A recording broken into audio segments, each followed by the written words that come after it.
Present and accounted for, sir. Right on. Councillor Smith, Here, ready to go. without t-shirt and with a button shirt. Nice. Councillor Cleary. I am in a t-shirt, however, it's got a great message on it. It says meat shouldn't have a list of ingredients. Just one ingredient, meat. Exactly. Right on. Councillor Walker, you with us yet? I'm in. Had a boy. And Councillor Zarowski. Going formal, t-shirt and jacket. That wasn't an essay question, Councillor. Just present will do. Okay, thank you. Approval of the minutes from the special meeting of July 8th. Move Smith. So moved by Councillor Cleary. Moved by Councillor Smith, second by Councillor Cleary. All in favor? Aye. Motion carried. Aye. Carried. Contrary minded? No. Motion carried. Approval of the order of business. So moved. Hang tight now. Krista, are there any additions or deletions? No, If there's deletions, that'll cut the meeting in half, I'd say. there are none. Okay, great. Any additions from you or members of community council? Okay, moved by Councillor Zarowski, seconded by Councillor Mason. We approve the order of business. All in favor? Aye. Aye. Dr. Minor, motion is carried. Call for conflict of interest. Okay, hearing 5.1.1, case 22640, land use bylaw amendment to rezone 1686 Prospect Bay Road, 1688 Prospect Bay Road, and Lot 4RC Prospect. So, we're up. Who has this file? Jacqueline?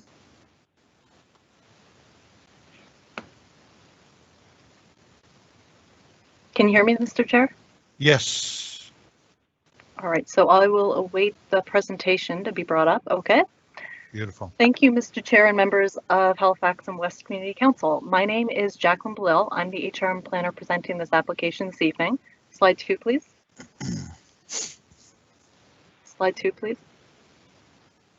So this application is by Brighter Community Planning and Consulting on behalf of Chris McDonald, the property owner. The application seeks to rezone 3 properties, 1686 Prospect Bay Road, 1688 Prospect Bay Road, and Lot 4RC in the community of Prospect from the Community Facility Zone to the Rural Residential B1 Zone to permit the renovation of the former church and the replacement of the former church hall for use as single-unit dwellings. Slide 3, please. So this slide shows the location of the community of Prospect within the regional context. Slide 4, please. This slide shows the 3 subject properties which comprise the site outlined in red within the community context.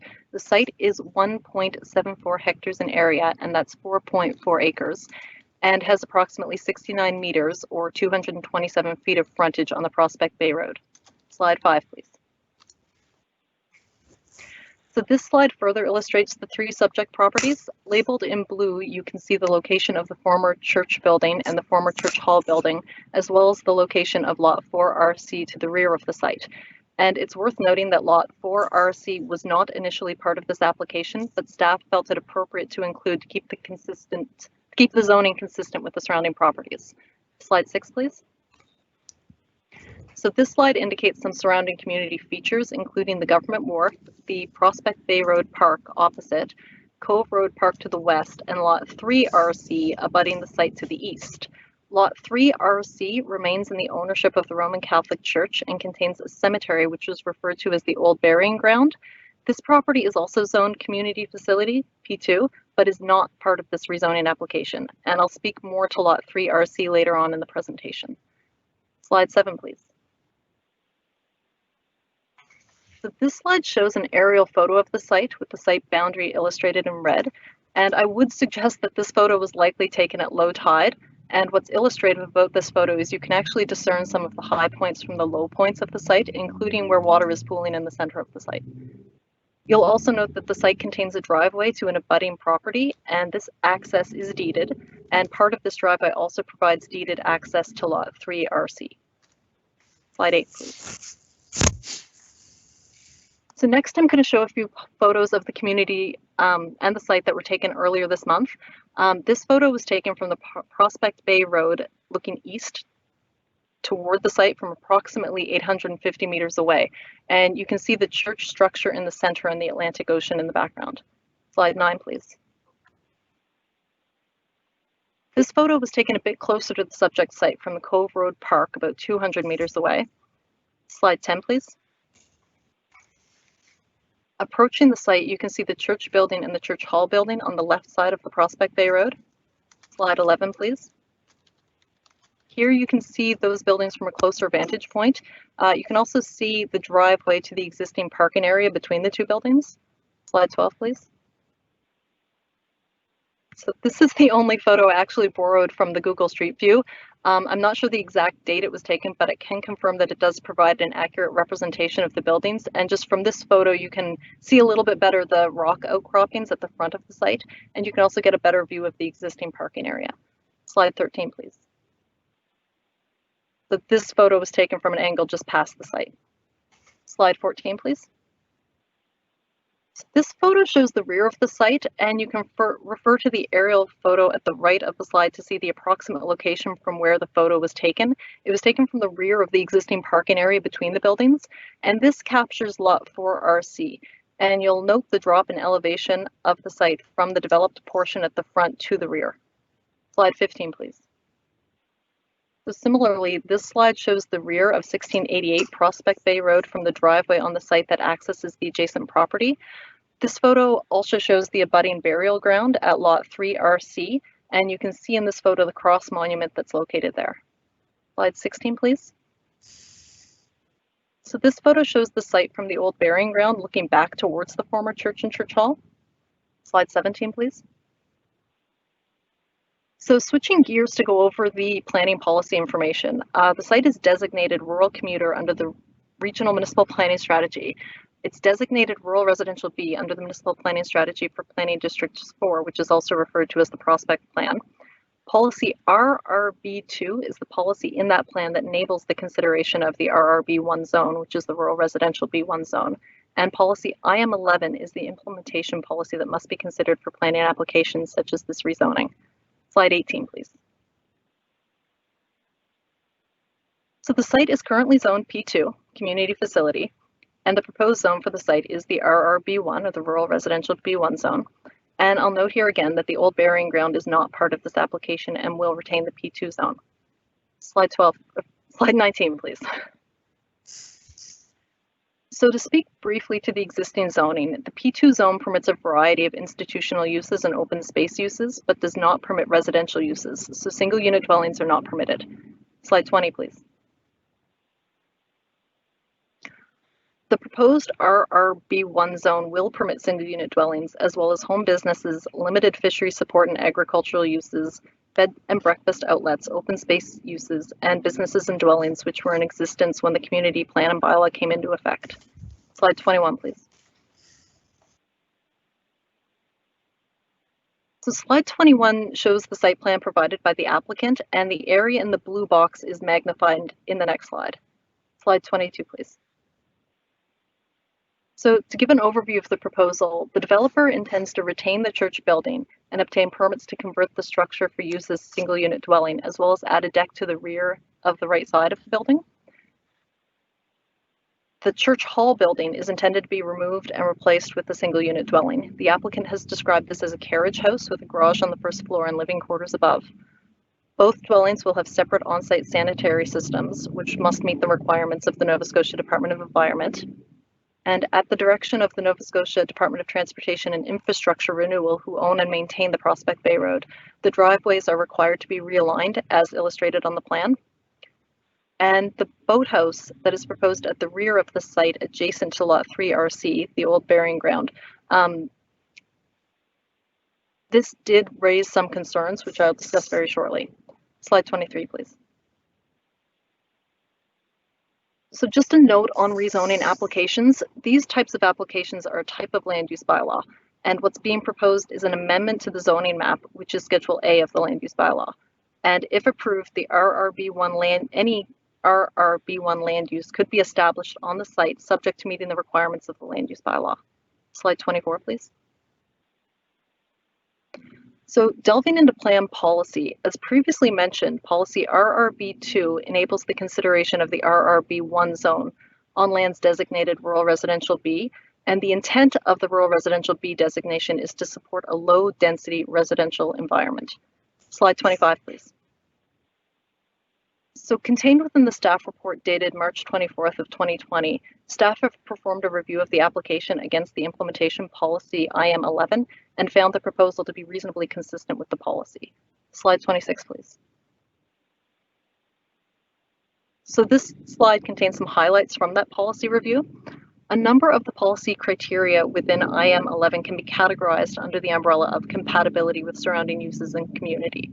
The staff report notes that the site is situated in a low-density residential coastal village, and that while the church building does not meet all of the RRB1 zone requirements, specifically the front and side yard setbacks as well as the maximum height permitted, it would fall within the non-conforming provisions of the HRM Charter, and as the structure is a prominent landmark in the community, it's felt that its continued existence in its current form is compatible with the surrounding environment.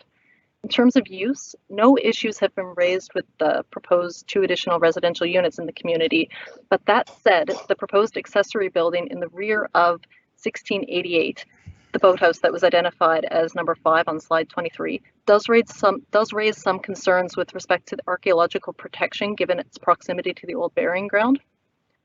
And staff have been in touch with the Nova Scotia Department of Communities, Culture and Heritage, who have provided information regarding the provincial process for if human remains are found. Essentially, the province has recommended the property owner have an archaeological resource impact assessment conducted prior to any site work adjacent to the cemetery, and if remains are found, they must be reported and a site-specific human remains protocol may be required by the province. They've also suggested that avoidance of the area is the preferred method of mitigation. In terms of policy criteria that relates to the impact of the proposed development on the existing road network, as mentioned previously, this is a provincial roadway, so to ensure that the proposal met the access guidelines of NSTIR, adjustments were required to the existing driveways, and NSTIR has advised that a work within the right-of-way permit will be required. And finally, the policy criteria that speaks to site suitability in terms of geographical conditions, such as steepness of grades, locations adjacent to watercourses, susceptibility to flooding, etc. The land use bylaw does contain a minimum 20-meter watercourse setback requirement, and that's depending on slope, as well as a 3.8-meter coastal elevation requirement. Also, as we saw in the site photos, specifically on slide 12, there are some rock outcroppings that are typical to the area, and this proposal doesn't seek to alter those. Slide 27, please. Okay. Public consultation for this application took the form of a mail-out notification and a public information meeting held on January 29th of this year. We also have for this application our standard application webpage on halifax.ca. 82 notification postcards were mailed to properties within the notification area on the map to the right of the slide within the dotted line. Slide 28, please. So in terms of feedback received, 21 members of the public attended the January meeting. During the course of the application, staff has also had contact with 4 separate individuals through multiple emails and phone calls. And as of last week, the webpage for the application on halifax.ca has had 464 unique page views, and the length of time per view averaged 6 minutes and 13 seconds. Feedback from the community included concern regarding the disturbance of human remains, concern regarding the disposal of the stained glass windows from the church building, the location of the property lines in relation to on-site services and driveways, timing of construction, and the potential for future subdivision of the site. So I've already spoken to the issue of human remains. With respect to the other concerns, it's my understanding that the applicant and members of the community have been in contact regarding the stained glass windows, and I believe the applicant will speak more to this during her presentation. To assist with the understanding of the property lines and where they're situated, we uploaded the most recent survey of the site onto the application webpage, and the survey was completed in 2017.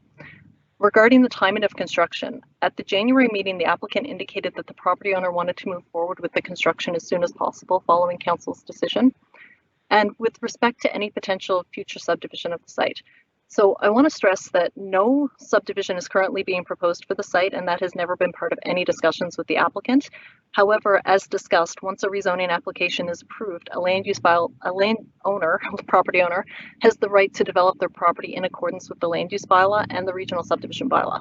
So with that, staff undertook a very, very high-level review of what a future subdivision could look like, and based solely on the overall site area and the minimum lot size requirements of the zone.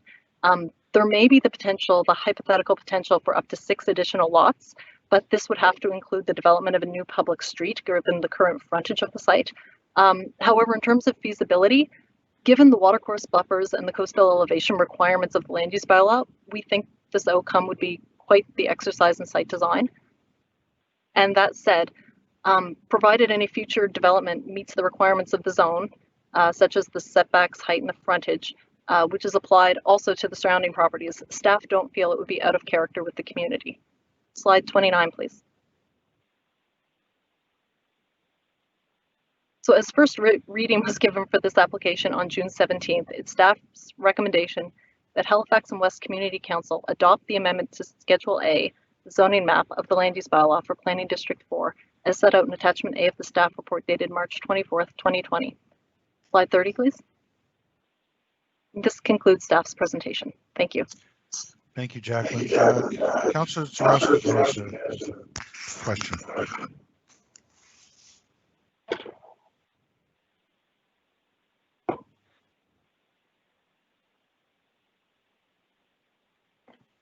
Councillor Zarowski, you are muted at the moment.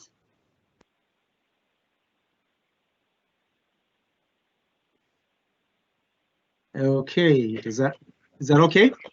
Yes, it is. Thank you, Mr. Chair. Thank you for the presentation.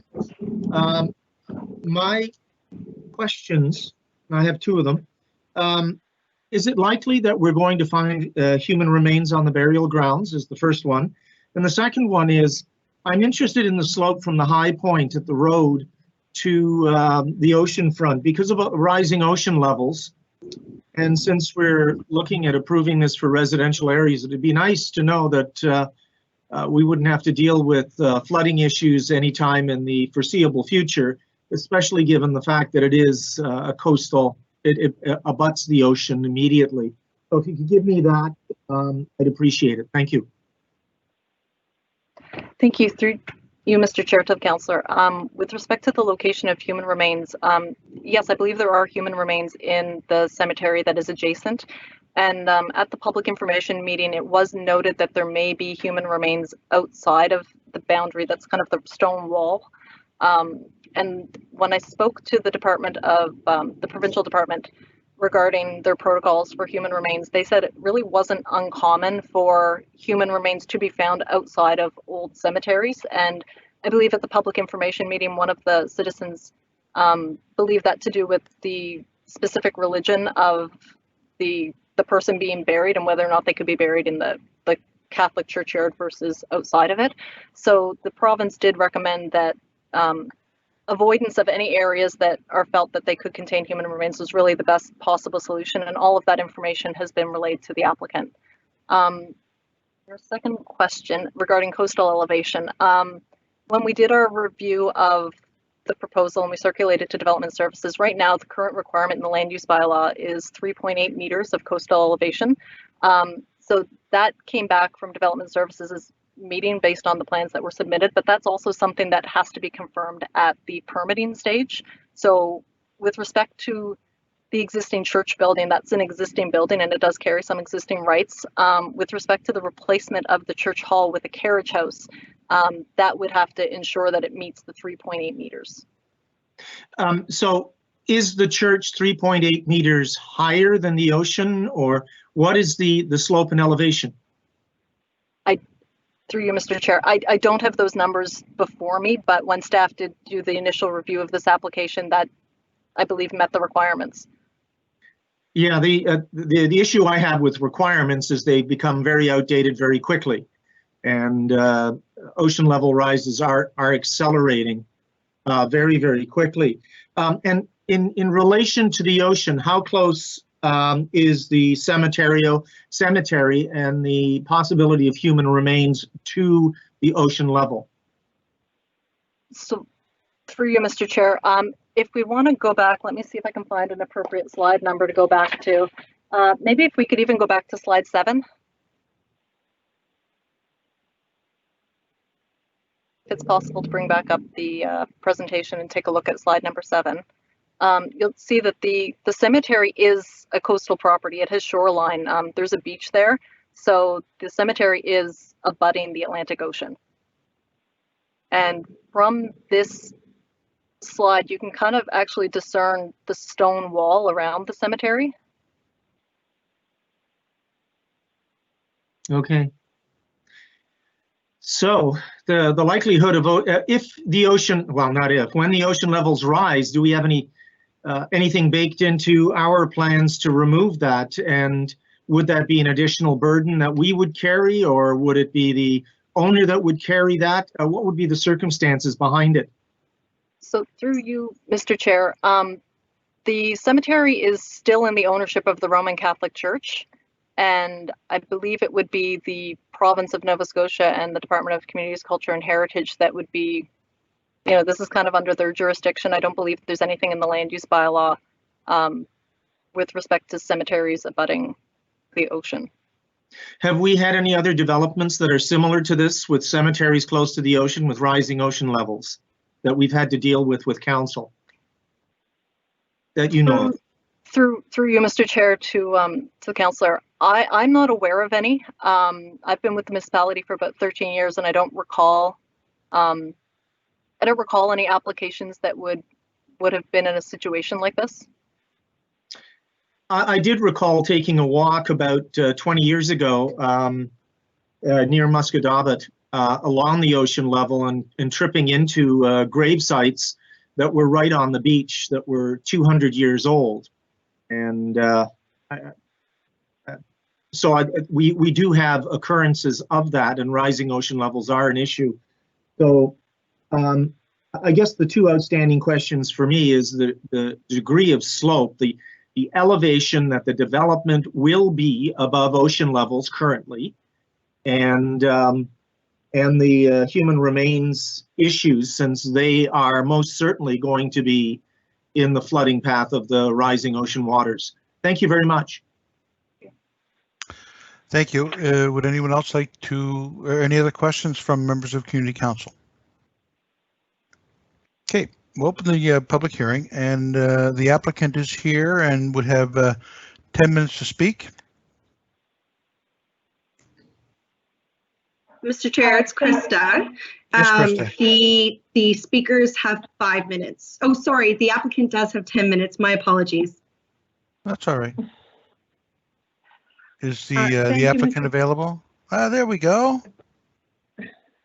Thank you, Mr. Chair. This is Crystal Fuller. I'm representing Chris McDonald, the property owner, and I'm with a company called Brighter Community Planning, and I've been assisting with the application. May we slide 2, please? There's a delay, so I can't see the slide up, so I'm just going to assume that it's changing so that you can see it. Is it changing, Mr. Chair? Yes, it is. Yes? You're good. Okay, thank you. So as I said, the applicant is Chris McDonald. He is not currently Nova Scotia based, and given travel restrictions, he's usually in Nova Scotia in the summertime, but this summer is an exception in so many ways. So he purchased the properties after they had been on the market for several years. There had been an effort by the local community to purchase the church, the former church and the former hall for community purposes. However, that didn't occur, and the properties continued to stay on the market, and Mr. McDonald ended up purchasing them. So Jacqueline's done a really excellent job of talking about all the policy implications. I think the important part for you to understand is that the intention of the applicant is for this to be a residential property. He has 2 children and a wife, and he intends for this to be a location for him to come back to and live, maybe not full time, but certainly for a chunk of the year. His intention also is clearly to preserve and respect the history of the former church building, and it's a really beautiful structure inside and out. and it's still in good enough shape that there's so much that can be saved and used to make a spectacular home. Unfortunately, the community hall, which is also a really beautiful building, is in a state of disrepair and is not able to be saved without significant costs.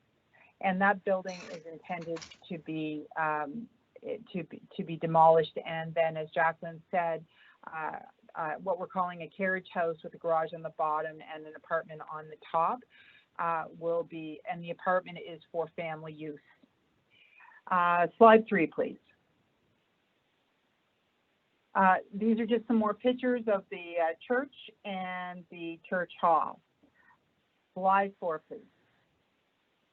So this is what is proposed versus current. Jacqueline has walked you through this, but the existing building, the existing church building is to remain and be constructed, and as much of the architectural integrity of the building as possible will be maintained.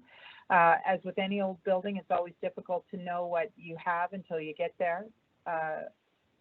So we're on slide 4.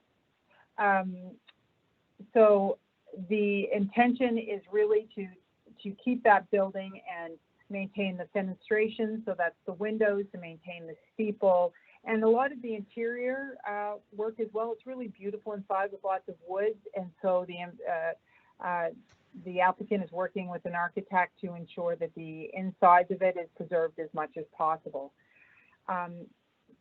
The existing zoning, as Jacqueline said, does not accommodate residential, and this is why this rezoning is required. We can move on to slide 5, please. So this is a similar picture that you've seen in the previous presentation, but it just demonstrates that the area around the subject property, so the subject property is the one labeled P2, all around it is the RB1, so it's a residential community, so this zoning will be very much consistent with the zoning surrounding the existing church and community hall. Slide 6, please. So this is just a comparison of the new zone, if council chooses to rezone it, compared to the P2 zone. So there's quite a variety of uses that are permitted in the P2 zone currently, with the fair amount of intensity in some of those uses. The residential zone really is for residential uses. There are some uses that are permitted. However, the size of those resources are restricted in this zone. So in many ways, this is a down zoning because the intensity of the existing use can be much more than the RB zone, in my opinion. Slide 7, please. So as mentioned, the architectural elements of the building, including the steeple, the fenestrations, and many of the internal elements will be kept as much as possible. The church hall has foundation problems and it requires significant work, so it will be demolished and replaced. On that note, the property owner, at the request of the local community, has agreed to allow the community to go in, to open up the building and allow the community to take things from the church hall. It was quite astounding, really, to go into the church hall. It looked like somebody had a church supper and just locked up and left. So there's a variety of things that may or may not be important to the community or that are still within that building. So the applicant before demolition is open to the community coming in and taking any important historical or cultural or special elements of that building. The driveways will be reorganized and proper septic fields installed and a cistern system for the water. The HRM staff have noted that there is looked at the issue of subdivision, and although six additional lots may or may not be possible, I'd just like you to note that we actually designed the septic fields in advance of this rezoning application, and getting a proper septic field on that location was really, really challenging because there has to be certain distances from septic fields from wells. and given the proximity to the ocean, wells are not really possible. So I would suggest to you that on paper, 6 lots could be possibly created, but I think the reality of the situation is given the septic and water requirements for any lots in this area, that 6 would not be possible because it was, as I mentioned, quite a challenge. Much of the broad property is covered by a watercourse buffer, and no development will occur in this area. There has been talk of the boathouse. At this point, I would suggest to you that that is more of an idea and a dream of the developer or of the property owner. Really, the intention is to get the church and the carriage house built, and then if possible, a boathouse is sort of a future idea, and at this point, there's no firm plans for that. Slide number 8, please. This is the site plan that was submitted, and you can see the existing and proposed structures, how it's being reorganized. You can see the watercourse buffer and the wet areas on there, and the area really is wet. I took a walk through there and got in a dry time of year, and it was fairly wet in there. So absolutely, there is water in there. In terms of the impact of sea rise, the structures, the new buildings, and the existing church is going to. There's no really addition to it. It's going to, so there's no really impact from sea level rise. There's a building there. The building is at the same level, if not maybe even a little higher than those around it. So the issue of sea level rise for an existing building, you know, we all need to be cognizant of that, but it's not a significant issue as the building already exists. And for the the proposed carriage house, that will meet whatever the zoning requirements are and the requirements to be above the ordinary high water mark. And again, I would suggest to you that this is at the same level, if not higher than what is around it. Slide number 9, please. So the cemetery is on a different lot. It has been suggested by some community members that there might be some remains on Mr. McDonald's lot. So that has not been confirmed. We have reviewed the Cemeteries and Monuments Protection Act and understand the requirements that go with that. And the applicant is certainly prepared to adhere to whatever the provincial requirements are. And slide number 10, please. So recognizing that this church and the former church hall is an important community asset, and it's a real grief for the community that to lose these 2 buildings. The applicant has tried to work as best as he possibly can with the community. So on his behalf, I've met with the Prospect Old Church Association to listen to their concerns and to discuss opportunities where there might be some synergy. So there's been a request for any of the stained glass windows that are surplus to go back to the community, and the applicant has agreed to that. Until, again, the detailed design of the building is complete, he doesn't know which of those windows, but he's certainly prepared for those to go back to the community. There's also been a request for the church bell to go back to the community, which he is open to. And as mentioned, there's a designation for a day to people to take the materials from the former church hall. So that is my presentation. Thank you. Thank you, Crystal. There is a question from Councillor Zarowski. Councillor Zarowski. Thank you, Mr. Chair. Thank you for the presentation, Crystal. Now, when we talk about the elevation, I'm going to ask you the same question that I did staff about this. What is the highest point of the elevation, do you know, from above ocean levels? And as the ocean levels rise, does the buffer that's necessary around the properties rise accordingly with it? So I'll take thank you, Councillor Zarowski. And I think these are good points to be considering. And so your question about do I know the exact measurement, and I don't. I'd have to pull out that survey plan, and I don't have it easily accessible right now. As to the second part of your question, I think that perhaps would be better for Jacqueline to respond to, because it's really about the interpretation of the zoning bylaw. Jacqueline, your hand was up and you have a little thing in the note there, so you go ahead. And then after you, Councillor Smith has something. Thank you, Mr. Chair. I was trying to get your attention there. So I did, while Crystal was doing her presentation, I went back through the files that I have in our online mapping system, and I can confirm, like, our mapping system shows the church hall sitting at 5 meters of elevation above the ordinary high water mark. So it does meet the coastal requirement. I'm sorry, Councillor Zarowski, I missed the second part of your question. And so there's a buffer that's required between the ocean and the development of land. You have a buffer area. Well, of course, that would have to rise as well accordingly, would it not?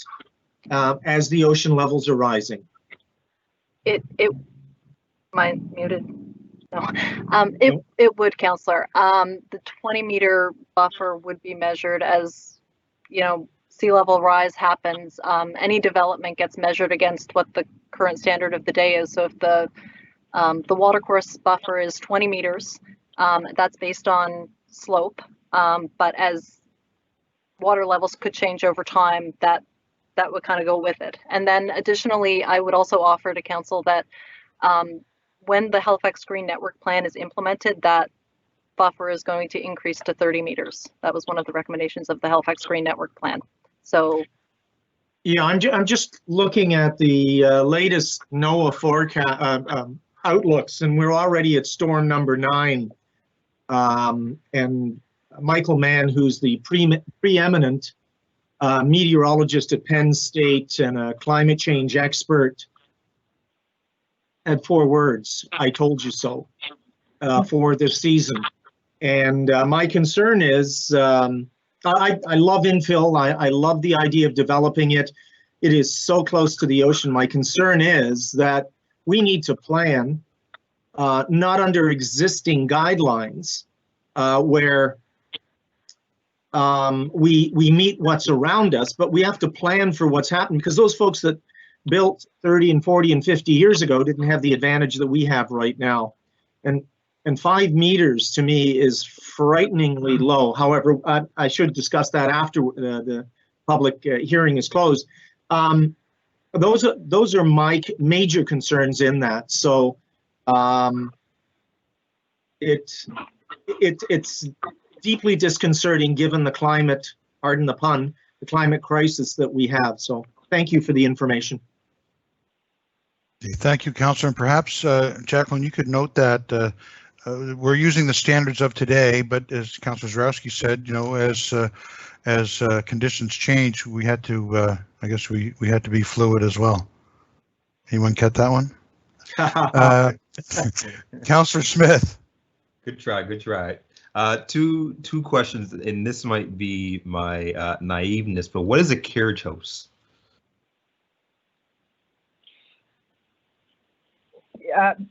I can take a crack at that if you'd like. Yeah. Okay. It's just a name for, it comes from sort of the historical building form where you might have horses or garage in the bottom, and then you have somebody living above in the top. So it's just called, it's sometimes referred to as a carriage house. But the intention would still be to be a single unit dwelling that is just called a carriage house? Yeah, it's a sort of fancy way of saying single unit dwelling, but oftentimes carriage houses are an accessory unit on the same lot. From the developer's point of view, he sees this as sort of one big property. So he has his main home on one lot, which will be the former church building. And then he'll have sort of a guest suite or a mother-in-law suite or a mother suite actually above the garage, and he's calling that a carriage house. And right. Each dwelling is on a separate lot. So if I'm looking at the lot site that you provided that has the numbers 1 to 10, So is number 1 the carriage house? I have to just find the one that you're, just let me get to that if you don't mind, sorry. Yeah. There is a legend, but I can't look at both because my computer is being strange. Yeah, so it's actually number 4. 4, okay, so the carriage 4, house is so- 4. Well, the carriage house is, yeah, so that's the proposed carriage house, and number 2 is where the existing church hall is. Right, and then number 1 where it's blacked out, what is that one? That's the church. Okay, that's the current church. Yeah. Which would, so in the future then, what I'm wondering, and I don't know if with the land use and with the water buffer and other issues, do you know if the applicant is looking for this to be continued single use, or is there any appetite for the future to look for rezoning to allow for more uses or subdivision? Because you did mention subdivision earlier. So I have heard nothing from him in terms of any other additional use. And he has not spoken once about subdivision. I was simply responding to the thoughts that staff had about the potential for future subdivision. Okay, gotcha. So at this point, yeah, there's no interest or appetite. He just wants this as to save the church and live in it and have a garage and accessory unit. Okay, thank you. That's it for me. Okay. Actually, carriage house is a fancy name for a garage with a loft. Are there any other questions from members of Community Council? Okay, seeing none, we do have one speaker, Laura O'Hearn. Laura, you'll have 5 minutes to address the topic. You'll be notified when there's 30 seconds left in your presentation, and at the end of your presentation, there may or may not be questions from members of Community Council. So I don't have to talk about anyone saying bad things, booing, hissing, or anything, because no one will hear us, and we can mute them. So Laura, you're up.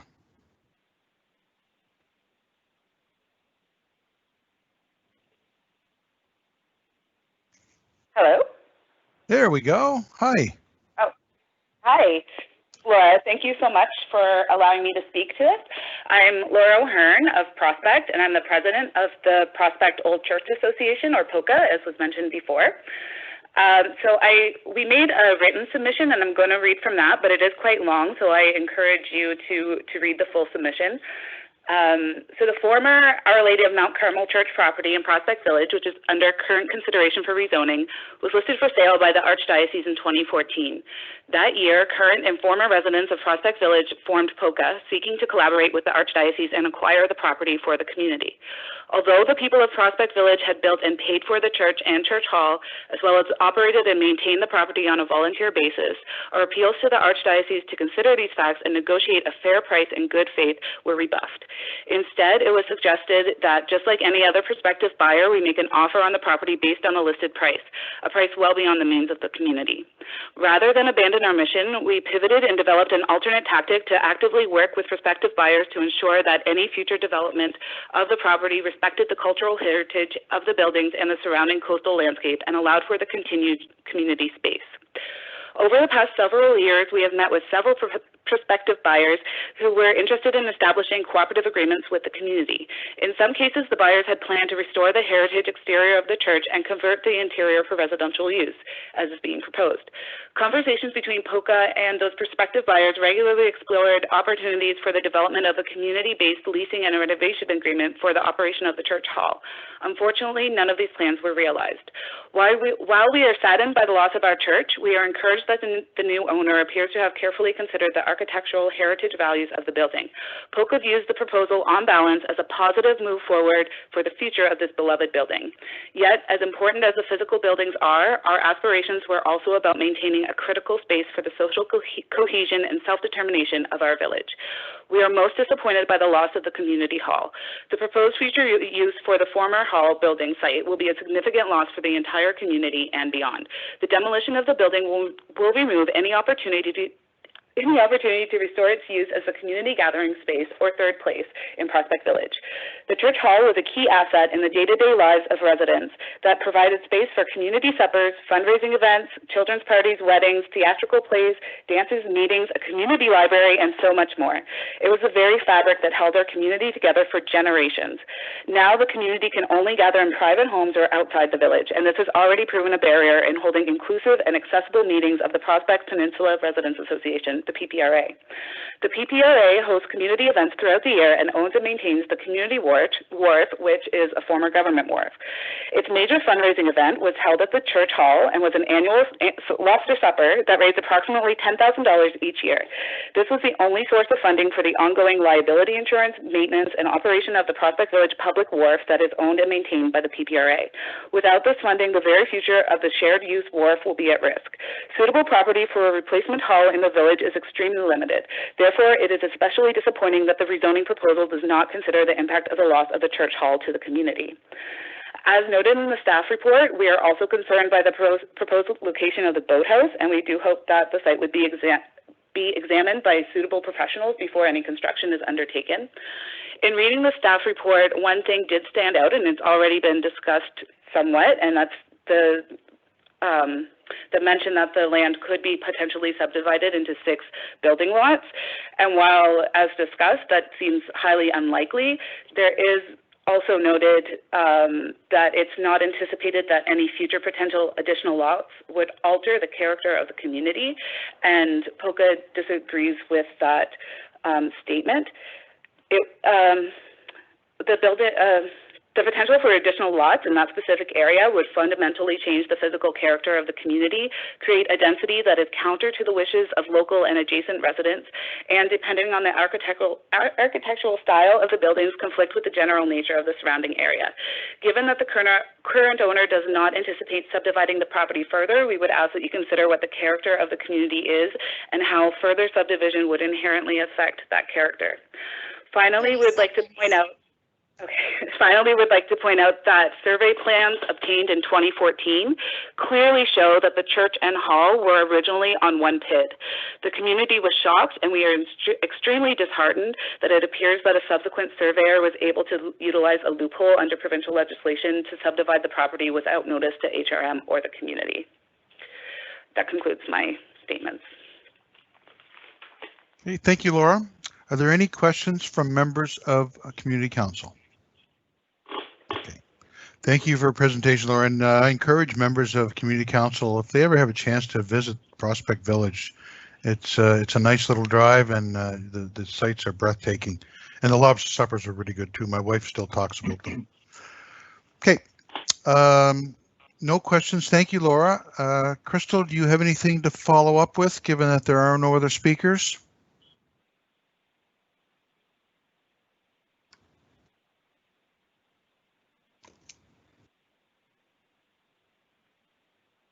Just checking, Crystal, are you with us?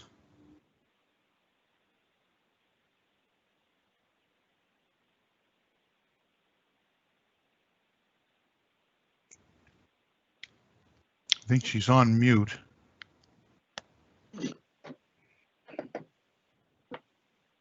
Crystal, if you want to speak, please press *6 on your phone.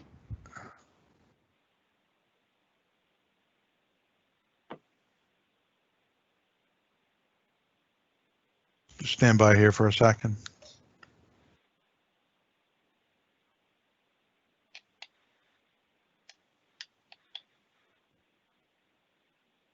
Me now? There you go. You have, Can you hear me now? yes, we can.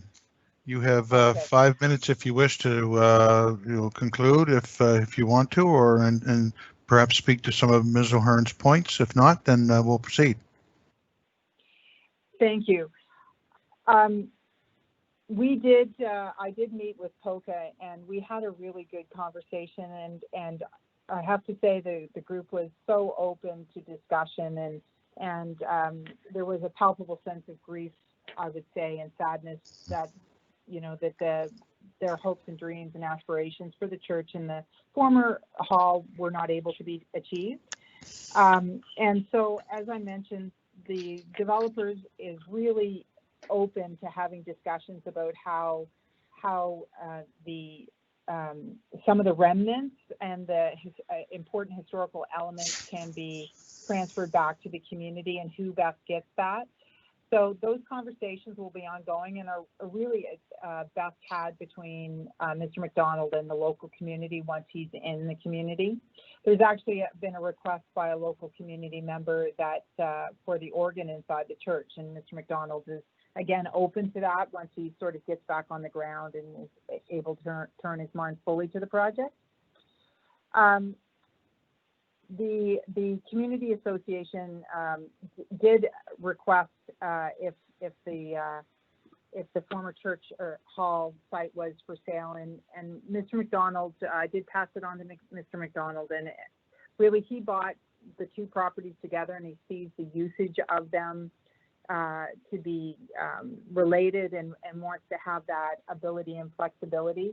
So he is really sympathetic to the loss of this community, and he's prepared to be open to discussions once he's in the community to figure out if and how things can occur in a way that's respectful of the history.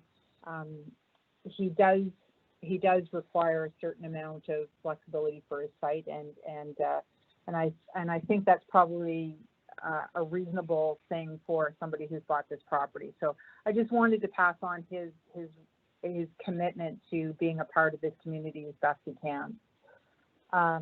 So I think with that, that's probably all I need to say about that. So thank you for the opportunity to speak a little bit more on this. Okay, thank you, Crystal. Can we have a motion to close the public hearing? Move public hearing. Councilor Walker. Okay. Councilor Walker, seconded by Zarowski. Councilor Zarowski. All in favor? Aye. Aye. Aye. My motion is carried. Okay, what's council's wish? I'll put the motion on the floor. Thank you, Councilor. Halifax West Community Council adopt the amendment to Schedule A, the zoning map of the land use bylaw for Planning District 4, considered in Attachment A of the staff report dated March 24th, 2020. I so move. Second. Second. Okay, second by Councilor Clary. Is there any discussion? Yes, Krista, please. do we, just one question first, Richard. Krista, do we need to, can we just go aye and nay, or do we go through the roll for votes? So you can see if you get a nay, we may need to go individually one by one to see who was opposed. Gotcha. Beautiful. Thank you. Let's see how it goes. Okay, Councilor Zarowski. Okay, I really don't have any problems with this development other than the ones that were expressed regarding the environmental concerns with rising ocean levels. The bulk of the difficulties I deal with as a councillor are because of existing construction that didn't take into account the changing nature of things like complete streets. Right now, I've got a number of streets in my district which are problematic with speeding, with cars, with pedestrian difficulty, and it's because of the way we allowed things to be built. Now, nobody's at fault for that because they adhered to existing rules of the time, and we did the best we could, and councils did the best, and committee did the best that they could. In this particular case, this is right abutting the ocean, and I would like to see infill. I would like to see people living along the coast, but what do they do in 30 or 40 or 50 years? The house I live in is 65 years old. I believe the house that Councillor Cleary lives in is slightly older than I am, which makes it even older than my house. So we know that our dwellings stick around for a long time, and I want to ensure that we're not back-ending in the need to develop something, our problems on future generations who are pretty blindsided when things like this occur. And my major concern is that rising ocean levels and the number of storms, it is probably one of the most heartbreakingly beautiful areas of the province. I have to say that I agree with the chair in this. It is just a spectacular drive and beautiful, but its beauty given by the ocean is also its dangerous point. And at only 5 meters above the ocean levels, storms are now, we are already at our 9th named storm. If you recall, 15 years ago, we had Hurricane Juan, and it was the 10th named storm, but it happened at the end of September. And here we are 2 months earlier, and we're getting meteorologists, world-class meteorologists saying, I told you so. We didn't listen. So what I'm worried about is that we approve this, the development goes ahead, and we're okay maybe this year or maybe a decade down the road, but 20 years from now, a fine couple moves in with their children, and they're swamped out by rising ocean levels, or they're pushed out by storms. And that is my main concern. And nobody has a crystal ball, but this one scares me a bit, more than a bit. So that's my statement. Unfortunately, I'm going to vote against it because of this. I just don't have enough information to assure me that when we do develop this area, that it will be protected. And we need the ocean buffer as well. And the fact that we don't have city services, sewage services, means that whatever would be swamped would immediately go into the ocean and pollute the ocean. So that's what I have to say at this juncture. Thank you.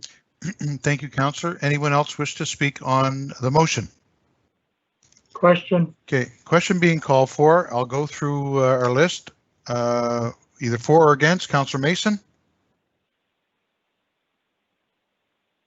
Oops. Hey, for the motion. Councillor Smith? For. Councillor Clary? Yes. Councillor Walker? For. Councillor Zarowski? Reluctantly against the motion. Thank you, and I vote for the motion. Thank you, and thank you, Laura, for your presentation, and Jacqueline as well. Next item. We'll go here.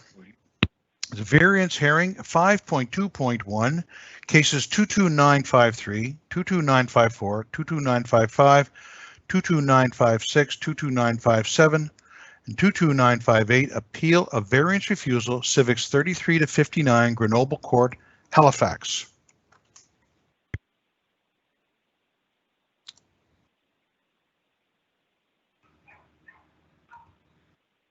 And Aaron, is this your file? Hi, Mr. Chair. Okay. Hi, Mr. Chair. Sorry, I was just muted there. We have Kirby McGinnis here. Okay. Kirby, are you on the line? Kirby is planner one. She's going to complete the presentation for council this evening. Welcome, and Kirby.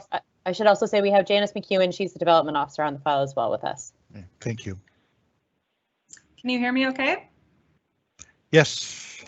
Okay, perfect. Good evening, Mr. Chair and members of council. My name is Kirby McGinnis. I'm a planner one with the Planning and Development Department, and I'm here to present cases 22953 to 22958, appeal of 6 variance refusals for Grenoble Court, Halifax. Slide 2, please. This map shows the location of the 6 properties involved, 33 to 59 Grenoble Court, as well as the notification area as shown by the dashed black line. The properties are zoned general residential, R-2P, within the Halifax mainland land use bylaw. Slide 3, please. Site plan shows the proposed footprint and location of 6 semi-detached buildings on each lot, as well as the proposed front yard setbacks. You'll also see a retaining wall on this site plan, which runs along the rear of the 6 lots, as indicated by the black line. Slide 4, please. And this is an aerial view of the same 6 properties, also showing the retaining rock wall to the rear of the property. Slide 5, please. So the applicant has requested to reduce the required front yard setback for all 6 properties. This chart shows the 6 variance requests relating to each of the lots. The minimum required front yard setback for semi-detached dwellings in the R-2P zone is 20 feet. And the applicant has requested a reduction to 15 feet for 5 of the lots and a reduction to 10 feet for lot 512. Slide 6, please. These next slides show the typical elevations of the proposed semi-detached dwellings, this being the front elevation. Next slide. The rear. Next slide. Right elevation showing the rear deck. Next slide. And the left. Next slide. So these are some photos of the existing property. These were taken from the front of the lots on Grenoble Street, looking towards the rear of the property. Next slide. And these photos were taken from the rear of the property where you can see the retaining rock wall, as well as the sloping conditions on the grassy hill there. Slide 12, please. So the HRM Charter establishes criteria by which the development officer may not grant a variance to the requirements of the land use bylaw. These are if the variance violates the intent of the land use bylaw, if the difficulty experienced is general to the properties in the area, or if the difficulty experienced results from an intentional disregard for the bylaw requirements. The DO's decision to refuse the variance was based on the first 2 criteria. The third, intentional disregard, was not a consideration, as the variance requests were received prior to any construction occurring.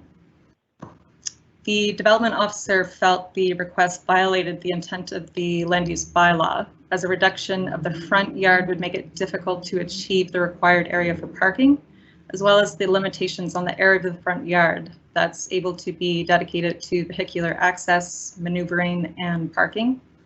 And the reduction would also constrain the ability to provide typical front yard landscape space.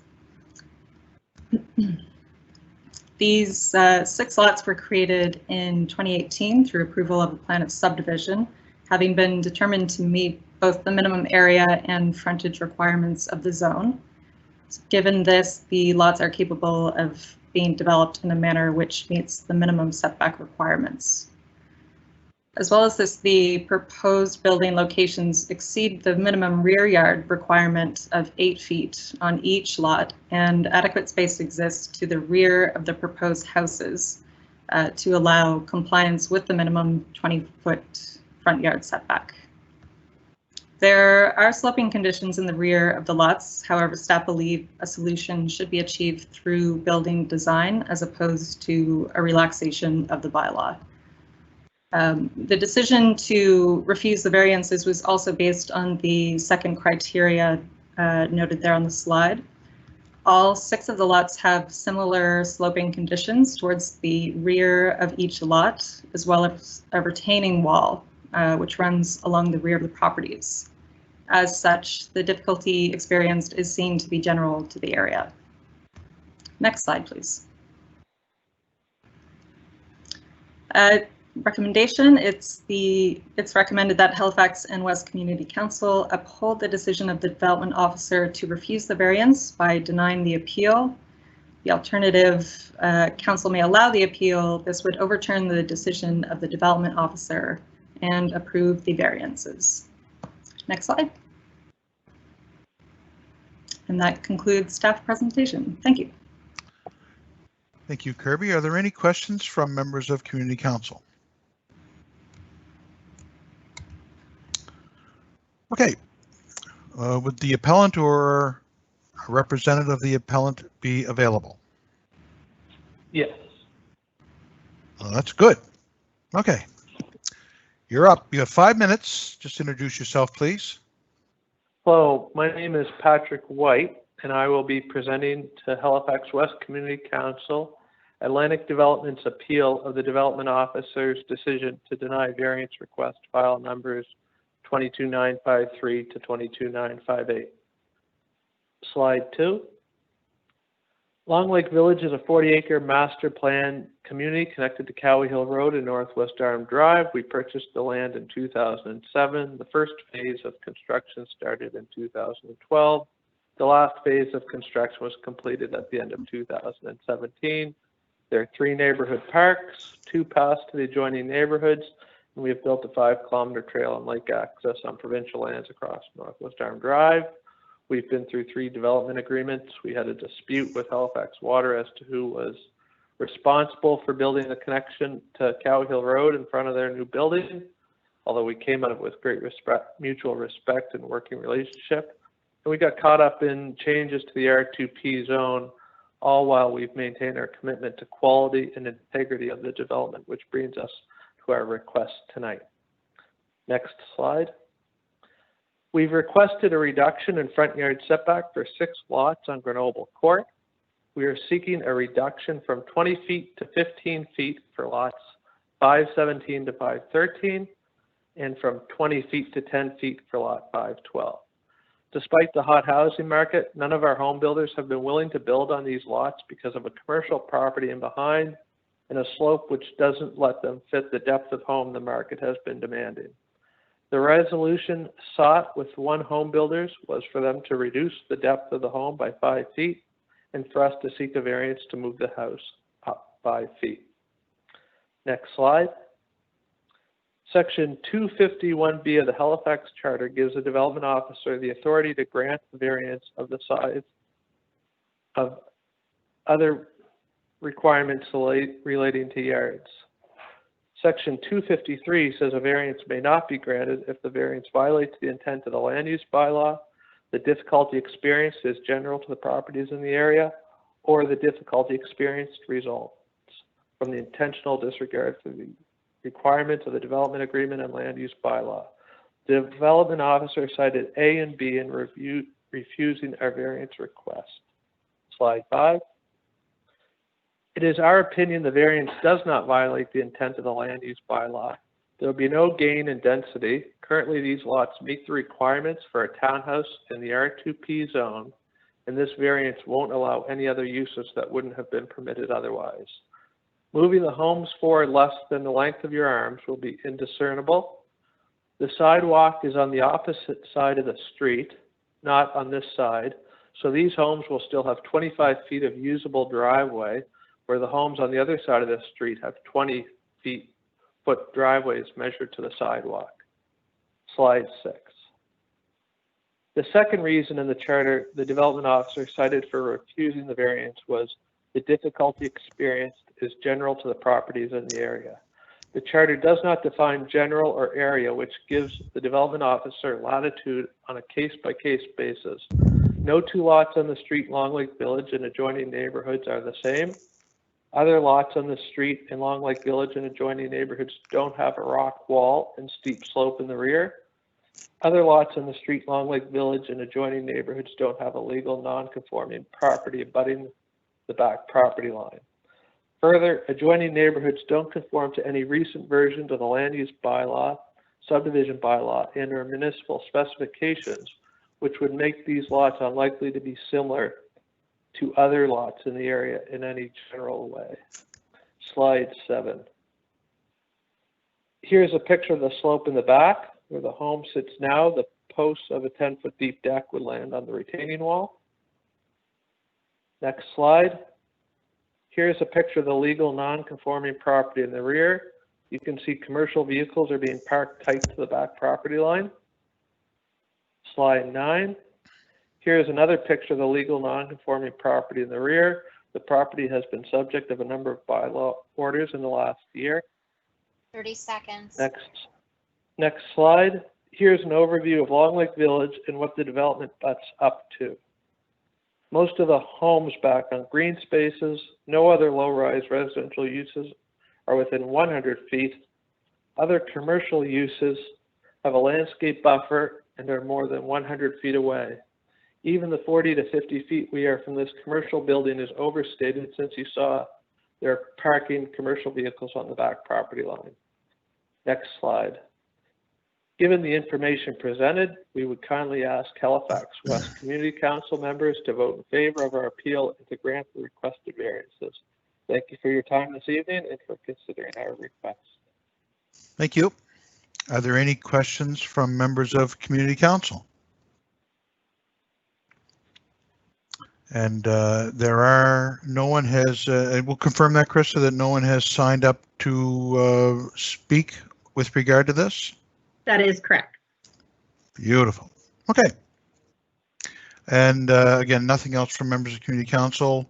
I'd like to put a motion on the floor. Councillor Clary. Sure, Mr. Chair. So in accordance with Section 58 of the Administrative Order 1. We should close the variance hearing first. Move to close the public hearing. Councillor Clary, second by Councillor Walker. We close the hearing. All in favor? Aye. Contrary motion's carried. 1-0. Good. Okay, Councillor Clary. All right, so for 5.2.1, in accordance with Section 58 of Administrative Order 1, I would put the motion on the floor before Halifax West Community Council to allow the appeal. Okay. And there's a seconder by Councillor Walker. Is there any discussion on this? Just briefly, if I may, Mr. Chair. Sure. So having read the documentation, having visited the site myself to look at the area, I would actually have to agree with the appellant that I don't believe this violates our planning strategy and land use bylaw in terms of the intent.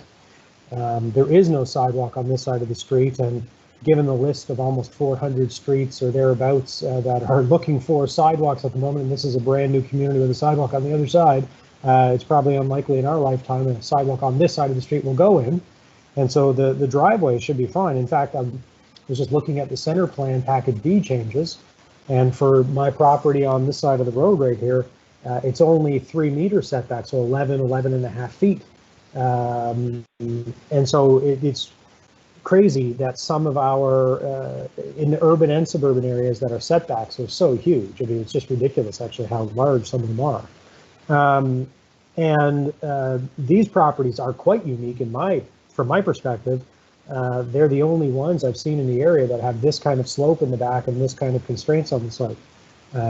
So I respect staff and the development officer's decision, but I would actually feel that the appeal should be allowed, and that all 3 criteria are met, and I was convinced by the appellant's arguments. So I'll be voting for the appeal. Okay, thank you, Councillor Clary. Any other discussion? If I could, I will add it. I support this particular appeal as well. Just as Councillor Clary said, the layout of the land, the deck and the houses be pushed back to a point where it may not be practical. I suppose anything can be done, but then you're compromising the size of the homes and some other parameters. So for the record, I'll support this as well. Someone call for the question? Question. Councillor Clary calls for the question. All in favor? Aye. Aye. Contraminded? Hearing no nays, that's unanimous. Thank you. Next item, correspondence. Madam Clerk. Thank you, Kirby and Aaron. Thank you. So, Mr. Chair, we have received correspondence for items 511 and 521, and this correspondence was circulated to Community Council. Okay, thank you. Any petitions from members of Community Council? There are no reports. Open for an adjournment. So moved. Councillor Walker. Not bad for an older fella, huh? You're leaving now. You're right on the wire. It's pretty Thank you, spry. Councillor Walker. Everyone have yourself a great evening. Thank you. I know. And thank you, Krista. Good job. Thank you.